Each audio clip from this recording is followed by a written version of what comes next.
जब exam pass में आती है तो उसका सॉल्यूशन नहीं ढूँढते हैं बल्कि उसके लिए एक ट्रिक ढूँढते हैं। ट्रिक जैसा कि अभी मैथ का कोई क्वेश्चन आ जाता है तो उसमें क्वेश्चन जानते हो यूट्यूब पे सबसे ज़्यादा सर्च होता है कि मैथ के लिए कोई ट्रिक मिल जाए। ठीक है, यूपीएससी का चाहे वो सीसेट का क्वेश्चन हो या फिर एसएससी का क्वेश्चन, उसमें बच्चे जो ज़्यादातर सर्च करते हैं वो सर्च करते हैं कि मैथ के लिए कोई ट्रिक क्वेश्चन काम करेगा या फिर नहीं।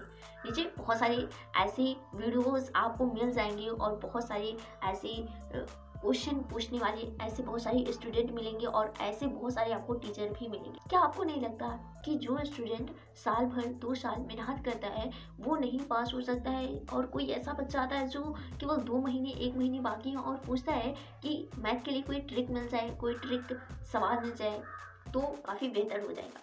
हमारे देश के रक्षा मंत्री राजनाथ सिंह ने उत्तराखंड मसूरी में स्थित लपसाना में लगभग 600 से ज़्यादा आईएएस ट्रेनिंग ऑफिसरों से क्वेश्चन, यानी वहाँ पे जो अधिकारी बैठे हुए थे, एक व्यक्ति है जिसके पास कुछ पैसे हैं जिसमें में से वो 50% किसी व्यक्ति को दे देता है, यानी ए को दे देता है, और जो भी पैसा बचा हुआ है उसमें में से 1/3, ठीक है, 1/3 पैसा बी को दे देता है, और जो बचा हुआ उसके पास पैसा है, यानी कि 100 रुपया जो उसके पास बचा हुआ पैसा है वो सी को दे देता है। ठीक है, किसी व्यक्ति के पास इतना पैसा था, उसने उसका आधा ए को दे दिया, 1/3 बी को दे दिया, तो रेस्ट अमाउंट बचा था 100 पैसा, बस सी को दे दिया। बताइए टोटल अमाउंट कितना था?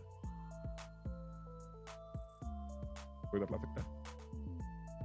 एक व्यक्ति के पास इतना पैसा था, उसका आधा मैंने 50% मिस्टर ए को दे दिया, 1/3 मिस्टर बी को दे दिया,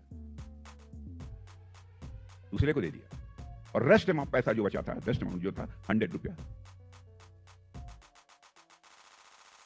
कितना हुआ? 3,300। गलत। कोशिश करिए, कोशिश करिए। हैं?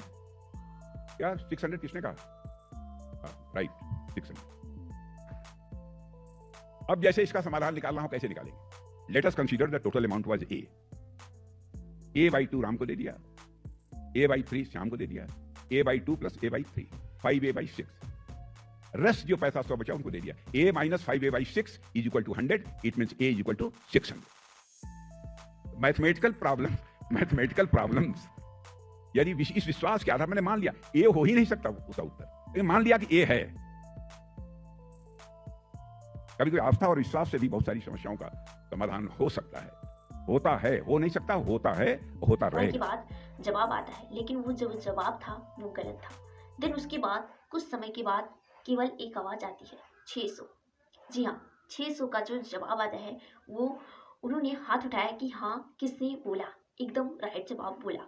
मैथ ही नहीं बल्कि जीएस की पढ़ाई करनी है तो उसके लिए ट्रिक मत ढूंढो, उस पर काम करो, क्योंकि जो स्टूडेंट मेहनत करता है, साल भर मेहनत करता है, वो नहीं रंग लाएगा। वो जो ऐसे स्टूडेंट हैं जो केवल ट्रिक को ढूंढते हैं और अपनी पेपर को निकाल देते हैं। मैं नहीं कहती कि हर एक स्टूडेंट या हर एक वो ऑफिसर या फिर स्टूडेंट जो पेपर निकालता है वो ट्रिकी होता है, नहीं, लेकिन जो ज़्यादातर यूट्यूब पर क्वेश्चन सर्च किए जाते हैं वो सर्च किए जाते हैं कि ट्रिक से कैसे क्वेश्चन लगाएं। ठीक है, उनका बहुत सारे ऐसे भाई हैं जो यूपीएससी के लिए प्रिपरेशन कर रहे हैं, ठीक है, उनका डेडिकेशन केवल यूपीएससी पे है और उन्हें यूपीएससी निकालना है। तो आप अगर होश में हैं, अगर आप तैयारी कर रहे हैं तो प्रॉपर तरीके से कीजिए और अपनी जो मकसद है उसको पूरा कीजिए। सारे ऐसे स्टूडेंट होते हैं जो जीएस के लिए भी ट्रिक खोजते हैं, और वो मैथ के लिए नहीं बल्कि वो जीएस के लिए भी ट्रिक खोजते हैं। ठीक है, और आपको एसएससी एग्ज़ाम के लिए अगर आप पढ़ाई करते हो तो वहाँ पर बहुत सारे आपको टीचर ऐसे मिल जाएंगे जो आपको ट्रिक से ही क्वेश्चन बताते हैं। लेकिन आपको यूपीएससी की अगर आप प्रिपरेशन करो, तैयारी करो, तो इसमें जो इसका सब्जेक्ट होता है वो लेंदी होता है और आपको इसके लिए ट्रिक की ज़रूरत नहीं होती है। आपको ज़्यादातर रिवीजन की ज़रूरत होती है, प्रैक्टिस की ज़रूरत होती है। कहीं कहीं आप अपना ट्रिक लगा सकते हो, बाय द वे कहीं ना कहीं आपको ट्रिक लगाना होता है, लेकिन आप ये कहो कि हर जगह ट्रिक ही मुमकिन है तो ऐसा कुछ नहीं है। आप गलत जगह पढ़ रहे हो और गलत टीचर से पढ़ रहे हो, क्योंकि कभी कभी जो हमारे ट्रिक होते हैं वो कहीं ना कहीं वही गलतियां करा देते हैं।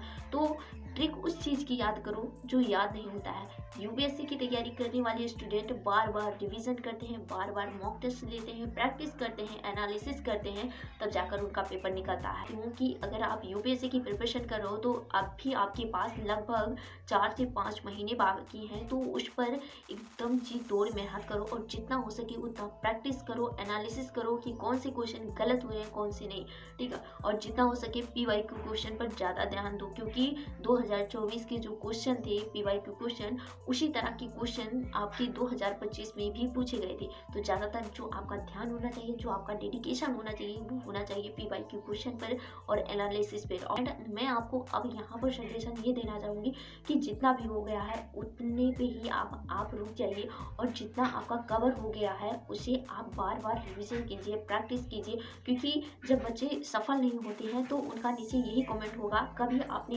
केयर नहीं किया होगा। लेकिन मैं जहाँ तक केयर कर पाती हूँ, ध्यान कर पाती हूँ, समझ पाती हूँ, देख पाती हूँ, वहाँ वो होता है कि मैंने प्रैक्टिस नहीं किया, मैंने एनालिसिस नहीं किया, मैंने बार बार रिवीजन नहीं किया, इसीलिए मेरा पेपर नहीं निकला। मैं भी जब देखती हूँ तो मुझे भी बहुत दुख होता है, क्योंकि हम सब स्टूडेंट जो होते हैं वो क्या होते हैं कि यूट्यूब के भरोसे बैठे होते हैं, जो कि सबसे बड़ी गलती है। आपको टीचर पूरा सिलेबस कवर करा देता है और आप पूरा कवर कर लेते हो, बट वो जो सिलेबस होता है वो टीचर कराता है वो आपकी कॉपी में कंप्लीट होता है, बट आपके दिमाग में नहीं। जिस दिन आपके दिमाग में वो चीज़ें घूमने लगेंगी शायद आपका पेपर निकल जाएगा। मैं आपको यही बताना चाहती हूँ, मेन मुद्दा हमारा यही है कि बार बार रिवीजन कीजिए, जितना ही थोड़ा पढ़ें बट उसे बार बार पढ़ें, ठीक है। और इसी तरह की वीडियो के साथ मैं आपसे मिलूँ किसी नेक्स्ट वीडियो में।